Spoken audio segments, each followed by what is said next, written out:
Hello everyone and welcome to another Doctor Who review with me, John Parker, and... Me, Jack Cowling, and... Me who hates everything! He who must hate everything. Right, folks, we are back with episode 8, The Witchfinders by Joy Wilkinson. And this episode starts off, for me, it started off pretty well. We were literally thrown right into the mix of it, into Tudor, England, where the Doctor and friends were experiencing a witch trial. So I didn't like that. Didn't you? Didn't like the intro. I thought there was no explanation as to why they were there. Apart from they wanted to go... What did they do? Queen Elizabeth? They wanted to go and see Queen Elizabeth Yeah, I, coronation. which I think is an overused, royal anyway in Doctor Who. Yeah, because, yeah, that's true. She's been used in, well, pretty much I mean, everything. he/she is fucking married to Queen Elizabeth I, so come on! True. Yeah, bit of a conflict there. Well, not really, because that was before her coronation. No, they went to see her coronation, so that was before she got married. Yeah, But still, she's been overused. But yes, anyway, upon witnessing the witch trial, the Doctor jumps in and tries to save this woman's life, but of course, alas, fails, and the woman who was trying to see if she was a witch, evidently was not a witch, and therefore died. But what we found out later on in the episode was that there was some mysterious goings-on, specifically under the ground of what was the place called? Pendle Hill? I think so. Yeah, Yes. something. Really, did I get it right first time? Because that never normally happens. Yeah. Wow, I'm putting that in my books. Because apparently, for some unknown reason, whether it had been 100 years ago, 1,000 years ago, or even more, this alien life form, this mud life form, or whatever the hell it was locked away under the ground of Pendle Hill, which was then reawakened when she was like the leader of the village, when she hacked down part of this tree, the tree which was actually a locking mechanism to keep the alien mud creatures at bay. And of course, upon doing that, she got injected by I assume the queen of the species. I assume she was the queen. That's who it was. Yeah, because she definitely made it out to be like that. Mm-hmm. And tried to then take over the world, which of course the Doctor then stepped in to put them back in their place, quite literally. So, overall, the story was interesting. The beginning was good to start. The middle was kind of an and an ah, because obviously we were investigating. We were trying to find out why this Becca person was being so mysterious, why she was killing all these people for what would be no real apparent reason, other than she thinking they're witches and must be done with it. Of course, she was merely just trying to save herself. And then, of course, at the very end, which part of me has forgotten, because we literally just went right into the battle, where the Doctor put them all back into their prison, and that's it. We're all happy again.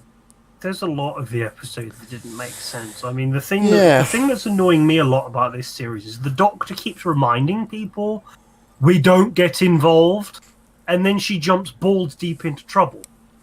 Yeah, throw the coat off and just jump in the water and swim. You're either getting involved or you're not getting involved. Stop reminding people that you're not supposed to get involved, and then the first thing you fucking do is get involved. Yeah, That is doing my head in. Yeah. And also, the stories are fleshed out.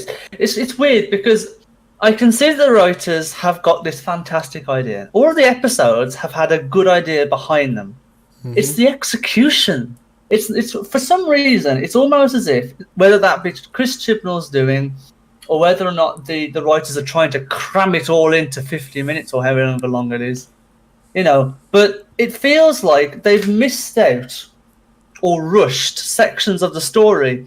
So when you come to watch it, the idea is there, and you feel happy to know, that was a good idea, but it just doesn't feel like you've got enough out of it, Yeah. It feels disappointing Yeah. when you watch it because you've got all of this information all at once. There's some parts of it that are super rushed, other parts of completely missing details, and then they explain it all in one sentence afterwards. It just, I mean, this was a good story. I really liked this episode. The only problem is that the start was rushed. The battle part was really quick. It went from one thing to the other, as Jack said. You can't remember half of it because it's gone done. Yeah. You know, I mean, well, it's not that's the fault of the series. It's not so much I can't remember it because of how quick it was. It was just that, honestly, I found that battle rather boring, to be honest. It was quite boring. Too quick. They didn't explain it properly either. They were there and they were trying to... The way that it was explained before they just ended up on the hill was that they were going to work out how to do it. Oh, and... When all they did is the second they got there, they solved the bloody problem. I mean, where's the description of how the hell they managed that? Well, you saying that's a very good point. How did the Doctor manage to figure out that the Morax hated the smoke from the tree? Yes, the tree imprisoned them. Yes! But how... I thought that. What is it she burning went the from tree not that... knowing... Because the plot said so. But she went... No, she went... She went from not knowing who they were to all of a sudden having knowledge on who they were. Yeah. Or at least that's the impression I got. Now, you know, she was doing all this, she don't like the smoke, they don't like the... Yeah. But how on earth are you knowing that? It's Google. Well, what is it the Morax do not like? But saying that about the Morax, now, I'll give credit to the makeup and design team. Visually, those bodies being reanimated were creepy as hell, and I thought they looked pretty amazing. I loved the Queen's face, how it bubbled. Yes, and the contorted, detail. changed. Yeah, And I love the king. I love the king coming out of that tree. The face that was the mud. Yeah, the screaming. That reminds me of Flatline a little bit because if you looked at Flatline, yeah. You know how they had this like wobbly effect on the bodies. Yeah. That same type of effect was seen on the face through the mud as it was coming to attack King James, which I thought was cool. It was cool, but the Morax, even though they were visually good, I have quite a few questions in regards to them. Which, when you think about it, they turn out to be a rather boring nemesis. Like, for example, why was Earth chosen? When were the Morax locked up? What were their crimes? What did they do? Who locked them up? That's more importantly. But like I said, why was Earth chosen in the first place? What was so special about Earth? Or was it because centuries ago there was no life and obviously it was just a perfect desolate land? I don't know. But then you think about that, the Morax, boring. And I have to say, this probably is the immature side in me. Oh, go on. But I couldn't stop but snigger a little tiny bit every time they kept saying, "We will fill you." Really, Mr. Parker? Really, Mr. Parker? I'm sorry, but they kept saying it so nonchalantly. We will fill you all. Okay? If we're on the point of immaturity, right? Why did they give that child the name Willa when none of the northern actors can say Willa, and it's sort of like, oh, Willie! Willie! I mean, come on, guys! For fuck's sake! That's going to be a meme. That should be a meme. Oh, no. Willie, where are you, Willie? Coney will gif it. Now, going to King James, I mean, thinking about what we've just talked about, right? Do you think there was really... I mean, Alan Cummings, you know, good actor, but the character of King James, well, King James himself, was there really any point in having him in the episode, really? Well... If you look back at it, if you take him out of the picture, you've kind of still got the same problem. Yes, of course, he was... Yeah, he did kind of put the Doctor on the spot and, you know, get her ready for the whole witch trial. Well, the king was always present, wasn't he, for those types of things, I think. But I'm just thinking, if you took that segment out, would it have really changed the episode? I'm just thinking, was there any point in really having him in there? Basically, from what I understand, the entire point of the king being there is that they needed the king to become the king of the bad guys, and that was the entire point of him being there. The story could have been a story without the king there. Yeah. But plot, again, said, we need the king. Yeah, that's fair enough. It was just a thought of mine, just a different scenario. That's all I was thinking. Yeah. We had quite a theatrical King James, didn't we? He was portrayed. I mean, I don't know whether that's accurate to historic accounts of King James I. I haven't done my history, but I do know that the camp side of him is, I think, true. But the overacting, I should say, by Alan Cumming, I'm not quite sure is accurate. Like that, I thought that was horrible acting. But it weren't just Alan, though, was it? To be honest, there were quite a few other overacting actors. Well, yeah, I still. I mean, no offense to Tosin Cole, I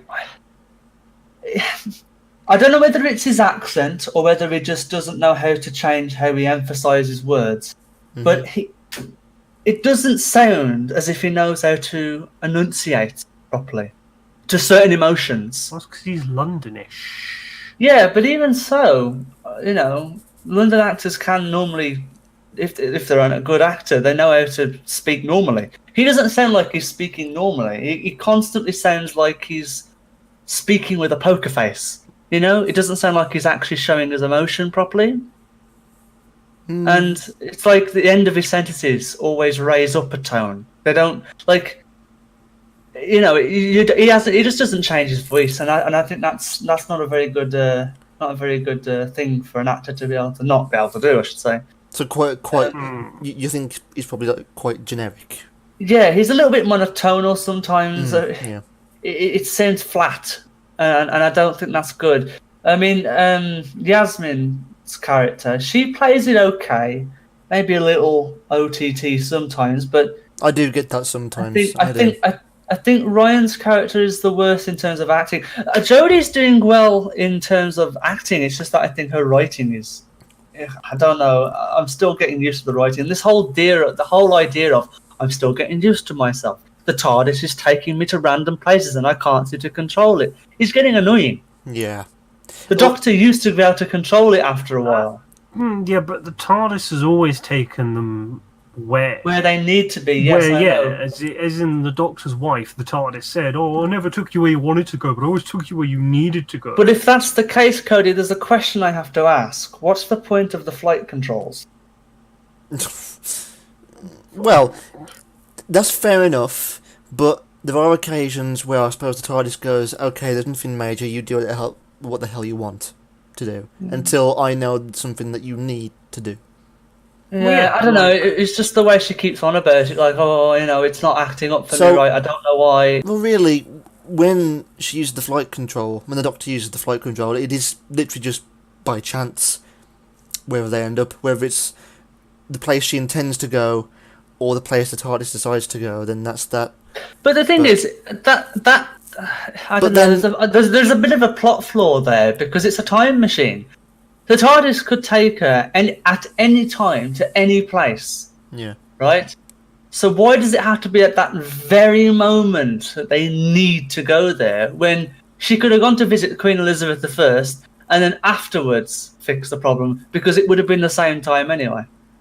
You know what I mean? So I don't know. I'm not quite sure I'm happy with that explanation. Also, there is one thing I'm starting to. There's one thing I don't like is when the Doctor goes, "Hey, team, fam." Yeah, whatever. I thought we'd resolve this, love. God. We know what we're supposed to be flipping TARDIS team. Why are we fam again? With all that in mind, shall we give our verdicts? Before I do, there is one more quick point. Once again, like with the last episode, BBC, how lazy do you have to be to not put a damn lens flare effect on the TARDIS taking off? Oh, I've gone past that now. I know, but it's annoying. It is they annoying. show the lamp and it doesn't flipping flash. What's the point of it being a lamp? It is annoying. It is really annoying, but they spent all the budget on shitty writing and effects that they can't have a fucking light bulb in the TARDIS. or they're trying to play it off as, oh well, it's a brightly lit scene, therefore the lamp wouldn't be very bright, which would technically make sense, but you would still see a little bit of blue coming from that area. Yeah, but anyway, so verdicts. John, out of 10, what will you give this episode? I'm a bit torn, actually. This episode's confusing to give a verdict with, because once again, good writing, good idea, right? Good story idea. Joy's idea here was good. The execution was the fault once again. Good graphics, though. Good visualizations for that. For those, we'll say monsters, whatever. But overreacting on Alan's part, whether or not that was supposed to be the case, or whether it was the writing that depicted in that, don't know. Don't have the script in front of me. But overall, the episode was good. Could have done with a bit better on the writing, though. Sorry, the execution. And so I'm going to give it a 6.5. 6.5? Okay. Mm-hmm. And Cody, what will you give? Worse than Space Amazon. Oof. Worse I than can't even remember what it was worse. Space Amazon. Hold on, I have to go rewatch myself giving a point of view about. You gave it a 6. Oh, was it 6? You gave the fun before that a 5, then you said that was too harsh. Gave the last one a 6. Oh. So now you come back down again. You're going up, down, up, oh dearie down. me. Probably like a 4 then, I imagine. I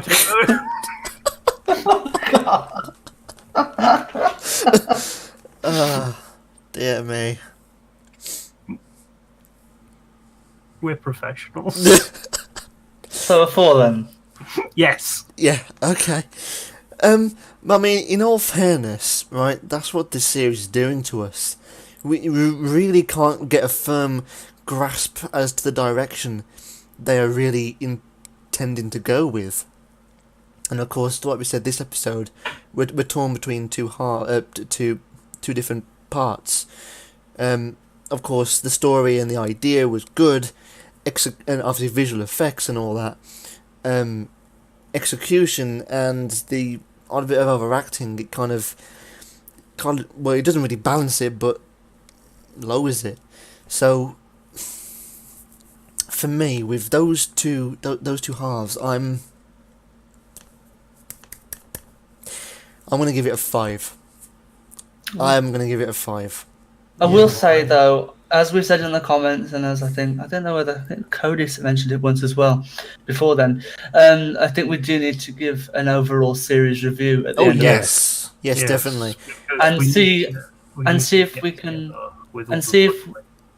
we can order the episodes worst to best, or best to worst, or whatever. Yeah, and maybe even re-rate some of them, bearing on mind what we see of the finales and what have you. You know. Yeah. So yeah, we'll wait and see for that. So until next week, guys, thank you very much for watching, and we will see you soon. Bye bye. Goodbye, guys. Goodbye. Thank you, folks, for watching. If you enjoyed, do please leave a like or comment below on this video. If you want more, on Jack's side is the last video and the recommended video that we've suggested to you. To stay tuned for more, on John's right is the link to our channel so you can subscribe, and also we have a link to our website if you want more information about who we are and what we do. Until next time, Take care, stay safe, and remember, let your geeks out. Bye bye, guys.